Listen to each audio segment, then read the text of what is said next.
Viewers, and YouTubers, what's up, y'all? This is a.k.a. Turks, and I'm coming in today to give you guys my review of Terminator, the 4K remastered with improved sound and visuals. Guys, let me just tell you that James Cameron, when I tell you that James Cameron has been getting into trouble with his 4K remasters. If you don't know, I have gotten into 4K masters because that is the best way you could ever see any of these classic movies redone and with improved sound and visuals.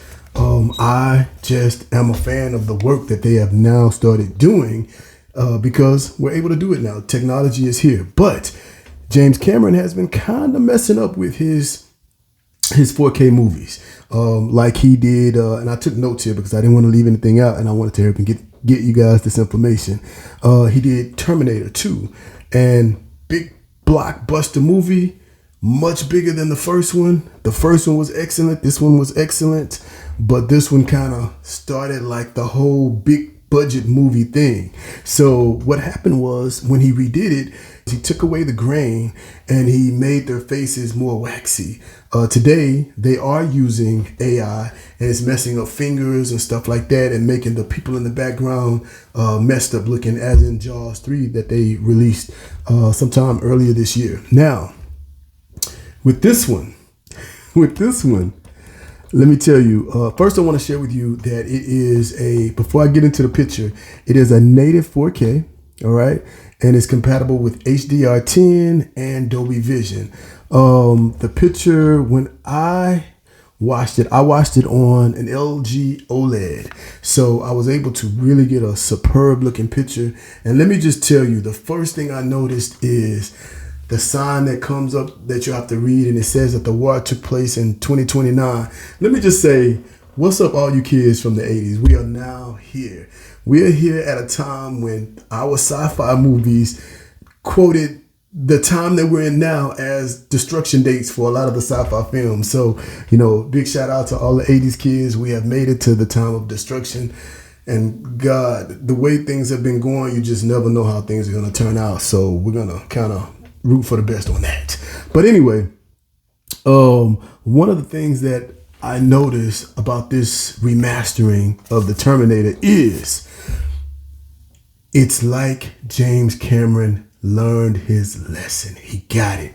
He heard all of the feedback. I remember there was a time when he had something crazy to say, like if you're looking at the grain on these remastered films, you needed to get out your mom's basement. That's what he said. But I think he heard us on this remastering, because let me tell you, when Arnold stands up, the first thing that happens is he looks to the left and to the right, and you have a close-up on his face, and you can see all of the sheen. You can see all of the pores. You can see everything unlike you have ever been able to see it before. And when I tell you there is no waxiness, there is no blurring, there is no smoothing of the skin, it's the perfect way for him to let us know, look, check me out. Arnold is right. Arnold is right. Because when he was in True Lies, he was a bit smooth. Now, the fact that Arnold is younger in this film, many people might say, oh, he does look smooth. No. He was younger in this film. So, he has a more smooth texture, whatever. But when he does that introduction, it is the perfect way for James to let the viewers know, no, I heard you and I got it right. So I don't know if he used this AI thing. I think that the new technology, which he also used in Aliens, which looked pretty good to me. And when he did it in True Lies, I like True Lies, but I did see where the faces looked a little waxy or whatever. So I think they're getting it right, and he got it right on this one. So when it came to grain and stuff like that, I remember that I noticed the grain. Now that, YouTubers who are reviewing movies have turned me on to the grain situation, I've gotten used to it. I watched Gremlins, and I noticed that it was so prevalent in Gremlins, it was distracting. But not here.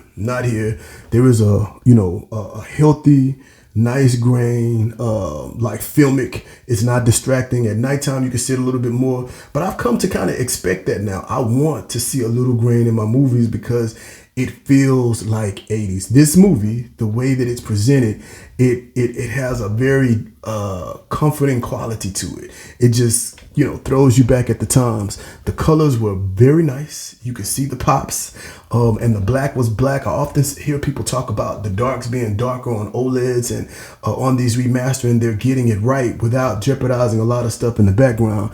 And it's just really cleaned up. So on this remaster, I've seen this movie a couple of times, but I really hadn't seen it the way that I've seen it here. So like, you're looking at stuff, you can really see the details. You can really see things in the back.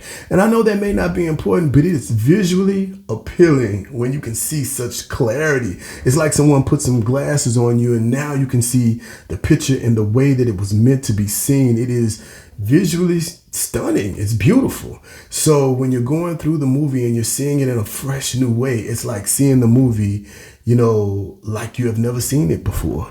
So let's talk about, now we talked about the picture. Let's talk about the sound. So this comes with Dolby Atmos. It comes with Dolby True HD 7.1.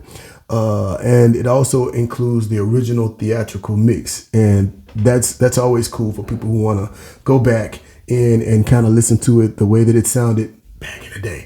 Because see, like when I grew up, I only had that TV with the little speaker on it, and we weren't fancy like we're fancy now. But I will tell you, now today I'm working with a 5.1.4 system surround sound. So when I tell you that the sound stage for this movie is bigger, it's bigger. When it comes on, the boom boom boom boom boom da, boom boom boom boom.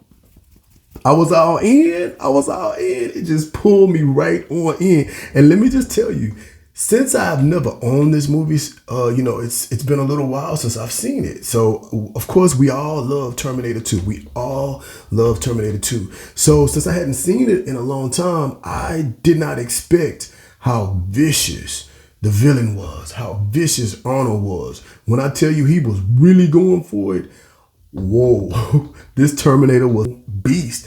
And to know that the soldier protecting Sarah Connor is just a regular human, it's like, how, with everything that we know that the Terminator is able to do, it's like, how is he able to pull this off? But, it kind of goes hand in hand with the second one. Terminator being the protector and the new Terminator being the one that's crazy. So it kind of fits. It goes in hand, except for it's just a human versus an actual Terminator, but still vicious, still good, still there. But the sound, when I tell you, it has a lot, it's just more immersive. It has a lot of active directions. Like you can hear things, like you're in the scene, like it opens up when you're looking at her driving down the street, or when they're in the cars or in the club, it opens up. You can hear the people around you partying, and that's so fun. That is the beauty of having a surround sound. So they are including Atmos. And so if you're going to look at these movies and enjoy it, I would suggest getting a surround sound and really enjoying the movies the way they were meant. So we're so used to looking at movies on our phone, on our laptops, and on our devices and all of that stuff. But if you want a true experience, they are making these 4K DVDs, remastering our old favorite movies in a way to where you can really be in the movie. So I suggest definitely picking this up. I have this is the MGM Steelbook release, and the bad thing is that it does not come with the Blu-ray. So if you're used to having a Blu-ray, there's only one disc in here, so it's good that you know that. But it does come with 4 different featurettes. So it comes with the deleted scenes with James Cameron commentary optional. It comes with creating the Terminator visual effects. And that's one of the documentaries. It comes with the Terminator Close to the Real Thing documentary, and another documentary called Unstoppable Force, the legacy of the Terminator. Now, the thing is that if you've had the other different versions through the years from 2001 to 2013, then they've like collected all of those different documentaries and just put them all together, which is a plus. However, it is missing like 3 other documentaries from earlier VHS and DVD releases from back in the day. The other bad thing is that you will get a digital release. There is a digital release, a digital copy in here for you, so you can watch it on the go. But It only includes Voodoo Fandango and not Movies Anywhere. I love Movies Anywhere, so that was a little disappointing. But there you have it, guys. This is Terminator, the remastering for 2024. Arnold Schwarzenegger, the Terminator. This is what it looks like. The MGM release. This is the Steelbook. They have another version out. So I got my copy a little early. They sent it to me earlier, so I wanted to give you guys an update on what I thought about it. And whoa, let's go back and watch it, man. It's so worth it. Man, I am enjoying myself watching these movies again, especially when they look this good. Of course, they were done in the 80s, but you can almost imagine that they were done today, but made to look like they were done back in the day. So it's still a fun view, and the sound brings you in with the picture clarity, man. It's in a way we've never seen it before. So go and pick it up, Terminator Remastered 4K, and tell me what you think. Put it in the comments. Talk to y'all soon.